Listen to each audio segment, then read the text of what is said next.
The lecture today is, I guess it's the last one in the course, and the final theme of the course, as we have called it, is Modernity Beyond Enlightenment. This section of the course is mostly concerned with German idealism, and we're dealing here with a moment that is very interesting, a moment of break, of a rupture, first signaled by the French Revolution of 1798. And the German idealists, 17 years later, are the privileged observers of this break. Fichte himself stated that the intellectual movement of German idealism was a byproduct of the French Revolution. So the texts we're looking at this week come out of an incredible condensation in the history of thought. A moment in which we see the dawn of modernity, an end and a beginning, a watershed or a break. Kant had declared in the preface of the Metaphysical Foundations of the Doctrine of Right that philosophy had not existed prior to the Critique of Pure Reason of 1781. This is Kant, the first quote on the screen. It sounds arrogant, self-seeking, and for those who have not yet relinquished their old system, belittling to assert that prior to the development of critical philosophy, there had been no philosophy at all.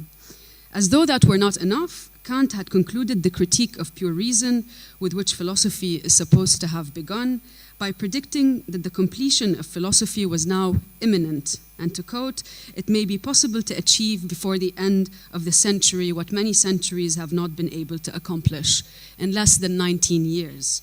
This is only to be followed by Hegel, who announced the end of history, the end of the history of philosophy in a lecture held in spring of 1806.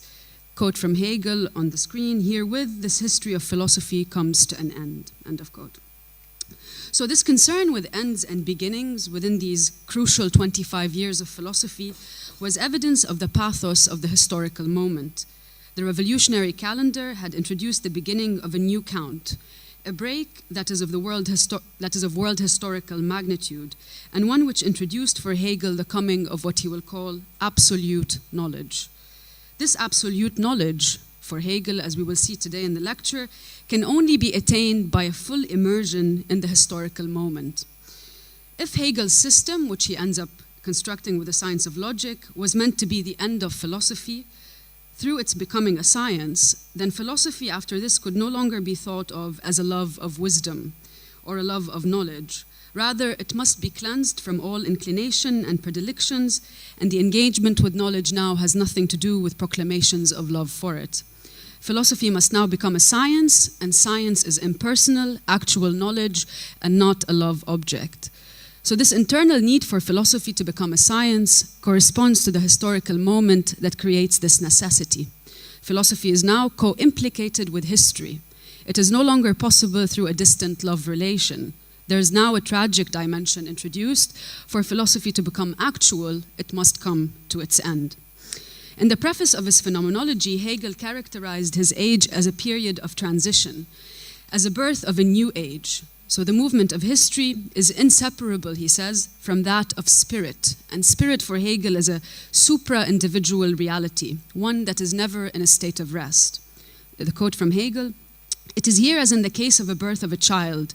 After a long period of nutrition and silence, the continuity of the gradual growth in size, of quantitative change, is suddenly cut short by the first breath of dawn. There is a break in the process, a qualitative change, and the child is born. In like manner, the spirit of the time, growing slowly and quietly, ripe for the new form it is to assume, disintegrates one fragment after another of the structure of its previous world. That is, that it is tottering to its fall is only indicated by symptoms here and there. This gradual crumbling to pieces, which did not alter the general look and aspect of the whole, is interrupted by the sunrise, which in a flash and at a single stroke brings to view the form and structure of the new world," end of quote.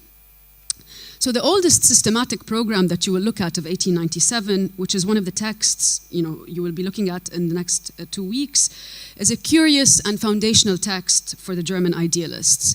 And it expresses the spirit of the time. And I begin from there in order to show how Hegel departs from this early text and link that to Faust, to a certain kind of attempt to read Faust through Hegel. So this text is co-authored by Hegel, Schelling, and Hölderlin, who were all roommates at Tübingen. Hegel was born in Stuttgart on the 27th of August, 1770. He was the first child of a minor financial official at the court of the Duke of Württemberg. As a schoolboy, he read wildly in the works of both classical and modern authors, including Homer, Sophocles, Euripides, Shakespeare, Klopstock, Goethe, and Schiller. In October 1788, he matriculated at the University of Tübingen to study theology, and during his 5 years there became friends with Friedrich Hölderlin, his exact contemporary, and Friedrich von Schelling, who was 4.5 years his junior. While in Tübingen, Hegel's notes and studies show that he had a very thorough knowledge of the chief figures of the French Enlightenment: Montesquieu, Voltaire, Diderot, Holbach, Rousseau, and others. He had also read Hume's History of England, Gibbon's Decline and Fall of the Roman Empire, as well as Schiller's historical writings, essays by Benjamin Constant, and the works of the German revolutionary George Forster. Now, the three friends, Hegel, Schelling, and Hölderlin, shared an enthusiasm for Plato, Lessing, Rousseau, and Jacobi's letters on the doctrine of Spinoza. And they especially shared an enthusiasm for the two great revolutions of the time: the political revolution started in France in 1789, and the intellectual revolution inaugurated in Germany in the early 1780s by the philosophy of Immanuel Kant. So their focus of attention at the time was particularly Kant's moral philosophy and the philosophy of religion. While Kant had understood moral problems from the standpoint of the individual, the so-called intelligible self, Hegel in his early years was interested in social praxis, in transformation of social reality by man himself. After all, Hegel was the philosopher who wrote, to quote him, "The reading of the daily newspaper is the morning prayer of the modern man." This is Hegel, i.e., it enables us to take a stand in the world and become conscious of the historical situation. As a theology student in Tübingen, Hegel came into contact with the religious mind of his age, with Schiller and Lessing. The question of freedom, however, was the background for his concern with religion. In his early theological writings, Hegel wrote against both the Christian religion and the state. Man's dignity, a word that him and Schiller used to translate the French rights of man, consists in, to quote Hegel, refusing to revere the statutes of the church or to obey the laws of the state, end of quote. So in his philosophy of history, Hegel saw that the collapse of city-states in antiquity and the rise of Christianity meant the disappearance of a society of human freedom and greatness, and the transformation of the heroic citoyen of the polis to the bourgeois egoistic individual. How to return from a religion of despotism and enslavement to a religion of freedom on the model of antiquity was a question that the early Hegel would be asking. But his understanding of religion, however, for Hegel, the understanding of religion is necessary for understanding what is. Religion, as he understood it or as he wrote about it, is above all a representation of collective life, a symbolic projection of concrete human problems. A quote from Hegel: "The state can only induce its citizens to make use of these institutions by inspiring confidence in them. Religion is the preeminent instrument for this purpose, and whether or not it can fulfill the task depends on the use made of it by the state. This purpose is clearly in evidence in the religions of all people." In Tübingen, Schelling and Hölderlin and Hegel were frustrated by the artificiality of politics and religion in their society, and hoped to see the neighboring revolution promote necessary radical change in their own country. In one of his notebooks, next to scribbles that he had all over the pages that read "Death to the Tyrants," Hegel described the ideal he shared with Hölderlin and Schelling to be that of reason and liberty.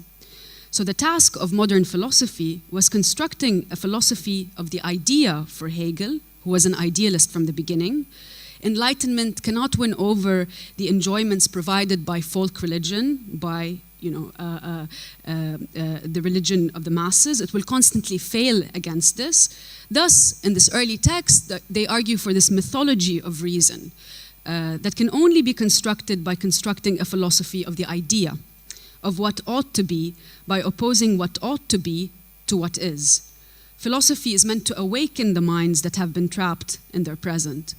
In a letter to Schelling, dated April 16, 1795, Hegel wrote, By revealing how everything ought to be, it will sweep away, this philosophy, the indolence of those who confer eternity upon everything as it is. Sorry, as it is there, not as it. So what ought to be for the early Hegel is this kind of subjective public religion as a religion of self-liberation of the people versus a religion that is objective, that is codified in laws, because that for Hegel would be a dead religion. And again, this quote from him, "Memory is the gallows on which the Greek gods have been hanged. Memory is the grave, the repository of the dead. The dead dwell in it as dead matter. They are exhibited there like a collection of stones," end of quote. So this is somehow the driving thrust of the oldest systematic program, the project of creating a mythology of reason by which everything is judged by its idea, and where the critique of the state begins from specifying that it is not an idea. So this, you will read this in the coming weeks. Again, this is a selection from the oldest systematic program. "From nature I come to the works of man. Guided by the idea of humanity, I intend to show that there can be no idea of the state, since the state is mechanical, just as there can be no such thing as the idea of a machine. Only that which is free can be called an idea. We must therefore transcend the state, for every state must treat free men as cogs in a machine, and this must be prevented. Hence the state must cease to exist," end of quote. From here on, the three, it's unclear who it is exactly who writes this, they go on to set out the principles for a history of mankind, and to expose, as they say, the entire wretched hodgepodge of the state, constitution, government, and legislature, end of quote. This is to be followed by ideas about morality and religion. Again, a quote, "The destruction of all false gods, the persecution of the priesthood with their new hypocritical adoption of reason, all this to be brought by reason itself. The absolute freedom of all spirits who bear the intellectual world within themselves and who may not seek either God or immortality outside of themselves." And we'll come to this specific quote by the end of the lecture in relationship to Faust. So despite it not being clear who of the three indeed authored this text, Hegel differed from Schelling and Hölderlin by his more historical approach, which he develops in his Phenomenology of Spirit and in his later work. So the destruction of the state for Hegel cannot but take account of the dialectical historical development of objective reality. The Ancien Régime, as he saw it before the French Revolution, was upheld by a distinction between what he called a noble consciousness and a base consciousness. The nobility that was once consecrated for the service of the state was now in the service of money. The nobility rejects the impurity of action for Hegel. Like the master in the master-slave dialectic, it lacks the force to externalize itself. It now takes offense and is humiliated by the culture surrounding it. This humiliation and disgust is pre-revolutionary mentality for Hegel. In it, the distinction between these two forms of consciousness becomes merely formal. Wealth is measured in terms of immediate satisfaction, which results in the depravity of the soul of the rich as well as their clients.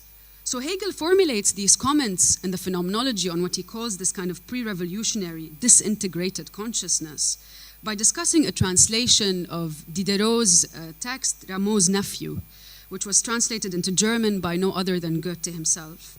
This nephew in the novel is this social parasite, this ideal social parasite. He's a satire of his class. And he's in conversation with a philosopher throughout this novel. Hegel reads Rameau not as a unique individual, but as a vision of moral disintegration. Rameau, the Bohemian, lays bare for Hegel the comedy of the pre-revolutionary social order.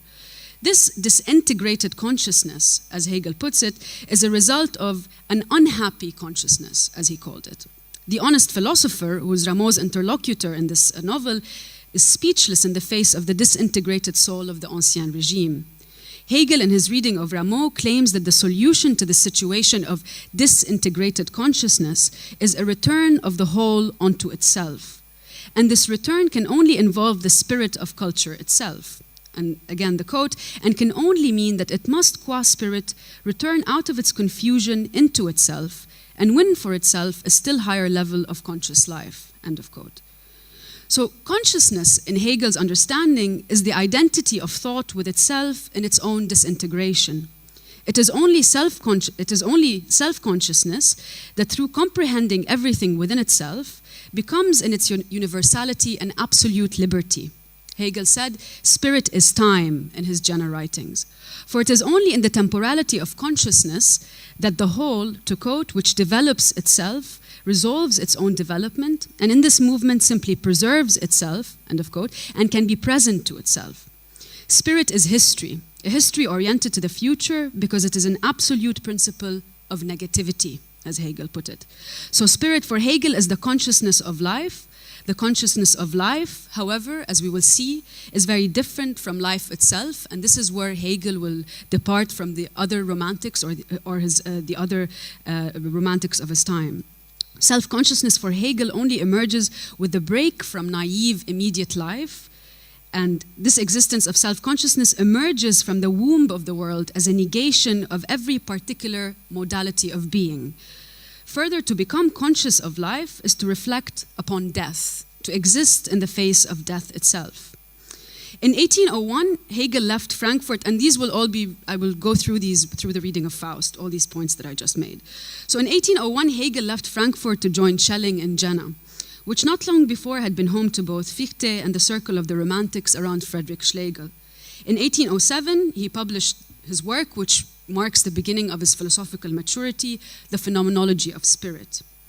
In this work, from which you will be reading an extract, The Lord and the Bondsman, Hegel radically departs from his early work and from everything Schelling or Fichte had attempted before.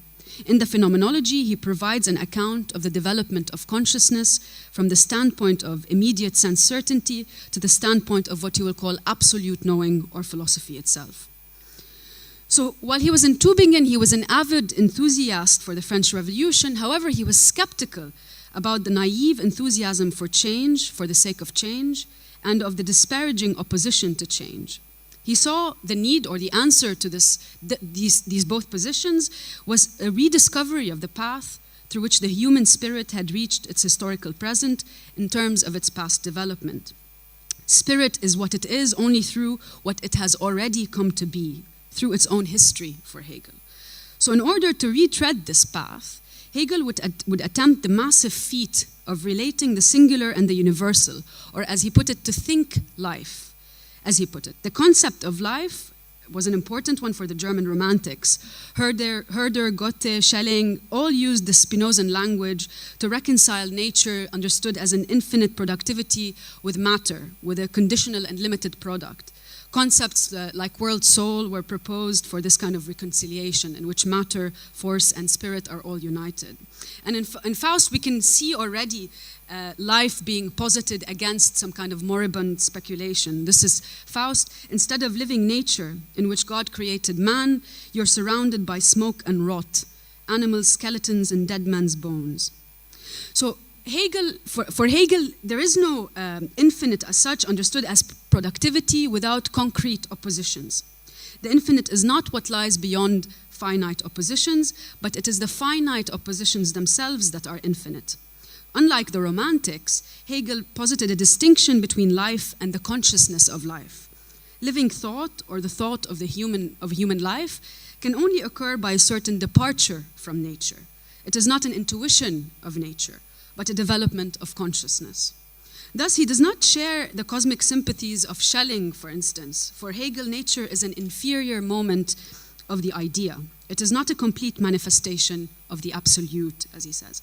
For him, the spirit of nature, to quote the quote on the screen, does not develop itself in the same form as spirit.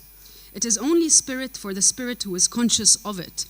It is spirit in itself, but not for itself. Thus, for Hegel, spirit is that which discovers itself, and nature is only a scene for that discovery.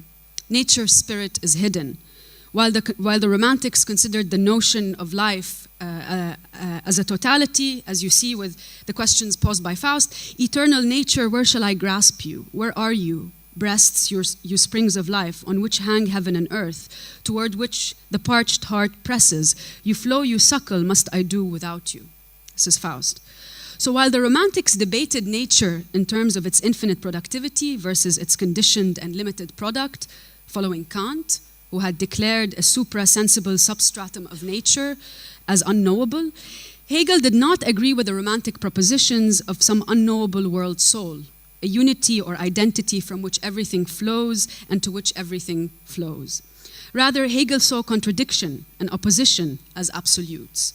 He proposed a dialectical mode of thought premised on opposition as absolute. There is no infinite beyond knowledge, and the absolute is not a unity or an identity, but ultimately for Hegel it is a negative power, an activity that posits division and contradiction in itself in order to negate it. So Hegel's path towards his later conception of spirit as a unity in difference is clearly opened up by his famous and much quoted claim that, to quote, life is the union of union and non-union, end of quote. So life does not exclude opposition on this view. Rather, it includes death, opposition, and understanding within itself. So this is Hegel and Goethe on the other. The activity of dissolution is the power and work of the understanding, the most astonishing and mightiest of powers, or rather the absolute power.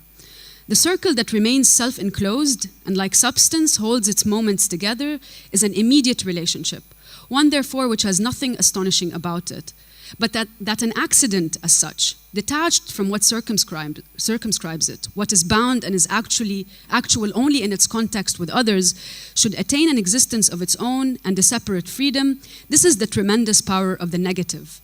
It is the energy of thought of the pure I. Goethe, on the other side, when I see an object before me which has come into existence, wonder about its genesis, measure out the course of its becoming as far as I can follow it, I become aware of a series of stages, the individual parts, which I cannot perceive next to each other, but which I must make present to myself in memory as a certain ideal whole. At first, I'm inclined to imagine distinct steps, but since nature makes no leaps, I'm finally compelled to intuit a sequence of uninterrupted activity as a whole by negating the individual parts, but without destroying the impression. So, is this the one you fixed? No, it's fine. So in Goethe's Faust, and this is where I want to enter to Goethe's Faust through his concept of negation or negativity.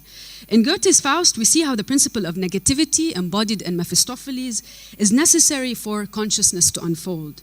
One that is not Faust's own individual self, but one that stands in for the movement of thought itself. In a sense, we see staged between Faust and Mephistopheles negation as the logical operator that creates the modern subject or a subject, and I will come to this again, and this is what I will try to elucidate in the rest of this. So again, when Faust first meets Mephistopheles in his study, and he asks him, "Who are you?"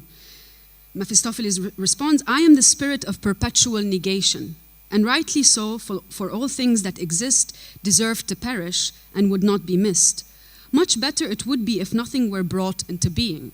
Thus, what you men call destruction, sin, evil, in short, is all my sphere, the element I most prefer. Faust, you seem complete and whole, yet you say you are part. Mephistopheles, I speak the modest truth. I use no art. Let foolish little human souls delude themselves that they are wholes. I am part of that part which once when all began, was all there was, part of darkness before man.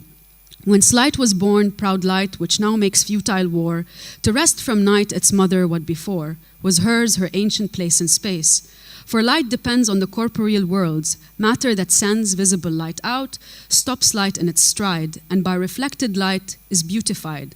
So light will not last long, I fear. Matter shall be destroyed, and light shall disappear." Faust, in his introduction to Mephistopheles, is introduced to this element of negation. Again, Mephistopheles, in this very same dialogue towards the end, he says, "The something, this coarse world, this mess, stands in the way of nothingness." Faust responds, "And so ever-stirring, wholesome energy of life is your arch enemy." So, in the letter exchanges between Hegel and Goethe, which were around 10 letters that were exchanged, it's not surprising that Hegel would tell Goethe in a letter in 1825, and I quote Hegel here, "When I survey my intellectual development, I find you everywhere interwoven therein." This is to Goethe. So, concomitant to Hegel's project and what it reveals about philosophy at the dawn of modernity, Goethe's Faust poses a parallel question. It enacts the situation of art in modernity. The experience of art in its fullness is no longer accessible to us. Art now makes a claim on us in terms of a historical consciousness. As Hegel himself put it in his lectures on art, where he also declared the end of art, he says, "No matter how beautiful we find a statue, our knee no longer bends before it," Hegel. So the path to the reconstitution of philosophy for Hegel as art in Goethe's Faust must come with the recognition that human life is historical through and through. In his lectures on tragedy, Hegel saw Faust as an absolutely philosophical tragedy, showing the tragic quest for harmony between the absolute and the individual's knowledge and will. This is the quote from Hegel. I think it's on, I will go on. So Hegel characterized the difference between Greek tragedies and modern tragedies as a difference introduced by this principle of subjectivity. This is from Hegel's lectures on tragedy. But in modern tragedy, it is generally the case that individuals do not act for the sake of the substantial nature of their end, nor is it that nature which proves to be their motive in their passion.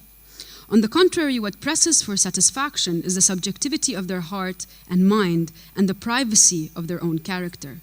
And he says of Faust, Goethe's Faust, the absolute philosophical tragedy, is here on the one side dissatisfaction with learning, and on the other, the freshness of life and enjoyment in the world. In general, the tragic quest for harmony between the absolute in its essence and appearance and the individual's knowledge and will. All this provides a breadth of subject matter which no other dramatist has ventured to compass in one and the same work. End of quote. So, I think the point I'm trying to make is that Faust is a Hegelian subject because he treads through this path of negativity, makes a pact with the devil. He is an example of subjectivity, achieving an awareness of autonomy by recognizing the supramundane God. The supramundane God and the structure of consciousness to which he owes his existence. In a sense, Goethe dramatizes Hegel's path towards self-consciousness. Faust stages the link between maturation and enlightenment, which is, again, not a question of individual life, but the development of humanity itself towards maturation and progressive emancipation, enlightenment. So the tragedy, in a sense, asks, how are these two structures interwoven? How can they be interwoven? Faust, in his reflexive stance towards experience, ends up providing us throughout this tragedy with a cultural archive, a form of a historical consciousness. It can only be compared, in a sense, to an encyclopedia, which is a very important genre of the time. He is almost, Faust, an encyclopedic figure of sorts by which the experience of all of humanity is being staged. So he treads the path of enlightenment, which in its core was the project of unfolding the inner structure of knowledge, to map knowledge in all its manifestations, the project of the knowledge of knowledge, with Hegel, the project of absolute knowledge. And like the projects of Hegel and Novalis and Diderot and d'Alembert, Goethe's Faust can be read as an encyclopedia of European cultural memory. And the Helen of Troy in Faust II, the military exploits, the colonial rule, the social and utopian community of free individuals, all of this, born from Mephistopheles, born from nothingness, and directed to this open future. So the modern subject, Faust, tells us, as does Hegel, is only motivated by two things: knowledge and desire, with a disregard to all traditional codes. Faust's pact with the devil, his necromancy or his wager on the devil is in a sense this kind of wager on negativity. Now, the power of the negative is the absolute power for Hegel. For isn't Goethe's Faust, his development and fulfillment, implicitly his very death?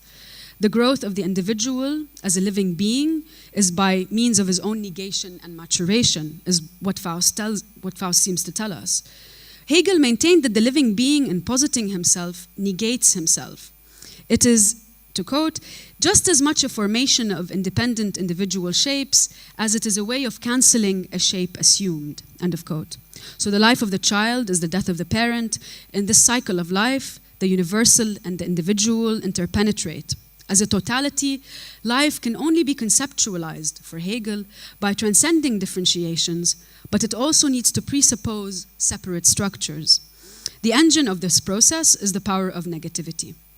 So the individual life form has to negate itself, Faust's wager with Mephistopheles, and then it has to negate its negation, Faust's negation of Mephistopheles by the end of Faust II, in order to return to a totality. This is the development of consciousness for Hegel and this dialectic of the absolute spirit. It can be read in this way.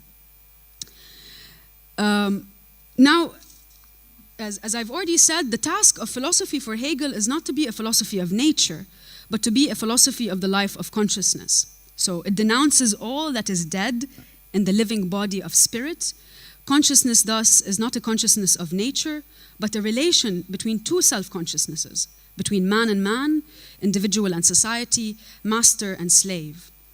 And in the phenomenology, and you will read this selection next week in the Lord and the Bondsman section, we see this dialectic of recognition as it unfolds between two self-consciousnesses, the master and the slave. And through this dialectic of recognition, there's an immediate change of relations of domination and servitude. The master becomes an instrument of his own enslavement, while the slave becomes a master of the master through his labor. What the slave fears the most is the death of the master. So I won't go much into this section here today, but in the Lord and Bondsman selection, Hegel introduces for us a dialectic of recognition that is premised on desire. The struggle to death is the condition of history. Each seeks the death of the other and demands to be recognized by the other as a pure being for itself, realized as absolute negativity, beyond being merely a simple biological organism or a living object. So human self-consciousness in this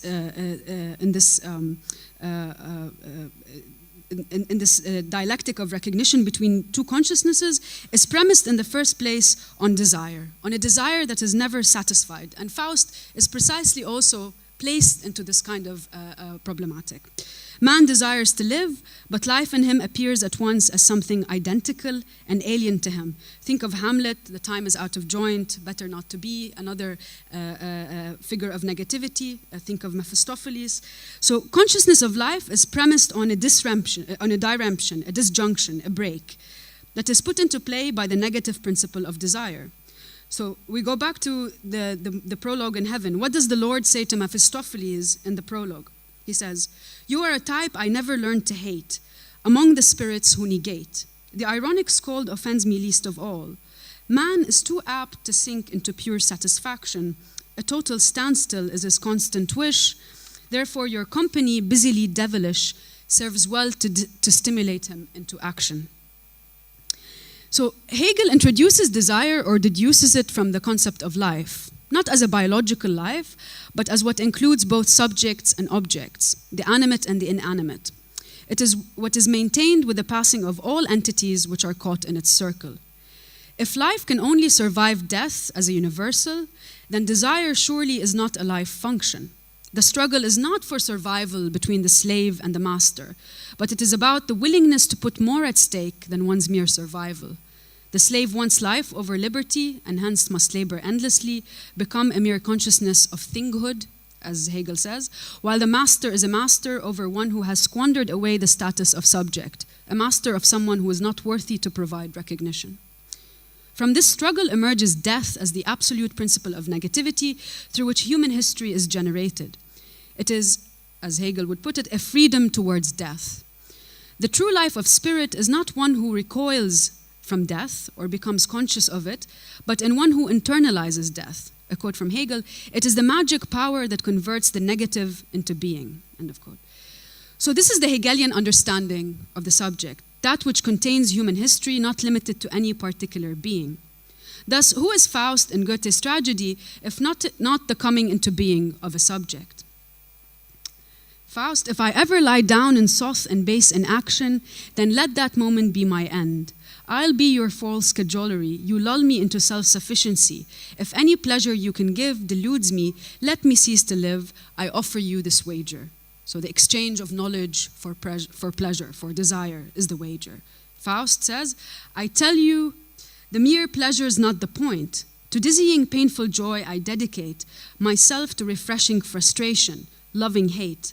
I've purged the lust for knowledge from my soul.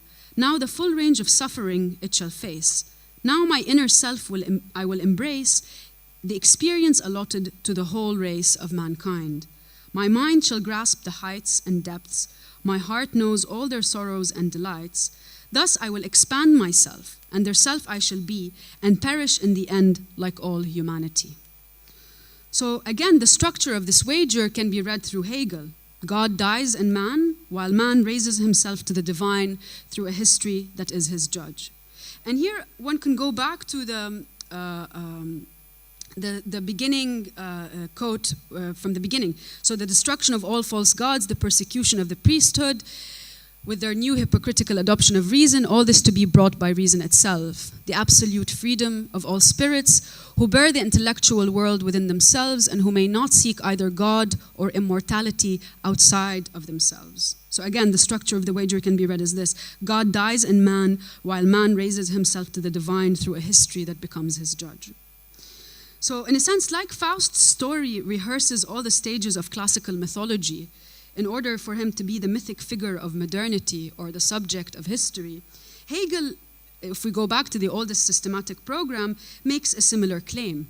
Enlightened philosophy, or the enlightenment of Kant, the exit from conditions of immaturity or the conditions of minority, doesn't have the heart and fantasy that the previous religion possessed. So reason as such has to return to its, or has to formulate its own mythology of reason.